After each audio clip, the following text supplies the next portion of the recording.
partial birth abortion. Partial birth abortion. Partial birth Well, abortion. I think it's terrible. What actually is partial birth abortion, and why are politicians so obsessed with it? First, let's be clear. Partial birth abortion isn't a medical term. The phrase was coined by anti-abortion advocates, not doctors. In 1992, Dr. Martin Haskell presented a paper to the National Abortion Federation about a procedure called dilation and extraction, also known as DNX, and how it's used for abortions later in pregnancy. To reiterate, late-term abortion also isn't a medical term, but folks generally use the made-up phrase to refer to abortions that occur after 20 weeks of pregnancy. Abortions are usually only performed later in pregnancy when there are serious medical concerns at play, like fetal abnormalities or fatal risk to the pregnant person. The DNX procedure was developed to try and minimize risk to individuals who need abortions later in pregnancy, as other methods can cause dangerous levels of blood loss and prevent future pregnancies, among other risks. Also, Haskell recognized that local hospitals at the time didn't allow most abortions after 18 weeks, and he was trying to help get patients out of the hospital quicker. Basically, this doctor developed a medical procedure that was safer and faster for patients in need of care. According to NPR in 1993,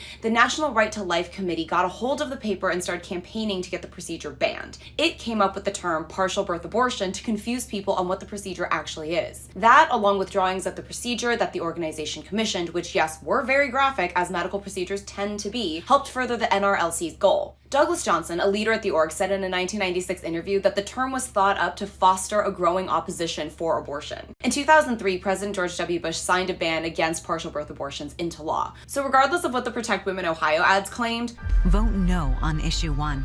So people like Dr. Haskell can't perform painful, late-term abortions. No, Ohio's vote did not bring DNXs back in Ohio or anywhere. They're federally banned. In summary, partial birth abortion was a term coined by a concerted disinformation campaign. There is a difference between that and a so-called late-term abortion, which is another made-up term for a procedure that exists because it needs to. Abortion, regardless of when it's performed, is a medical procedure that saves lives, full stop. Also, let's be clear, many medical procedures are pretty grisly, and the details are unsettling. Have y'all ever seen a broken bone or a gallbladder? Ew. So while the details of a medical procedure might be hard to stomach, we need to be leaving these things to the professionals, doctors, not politicians or advocates with a motive.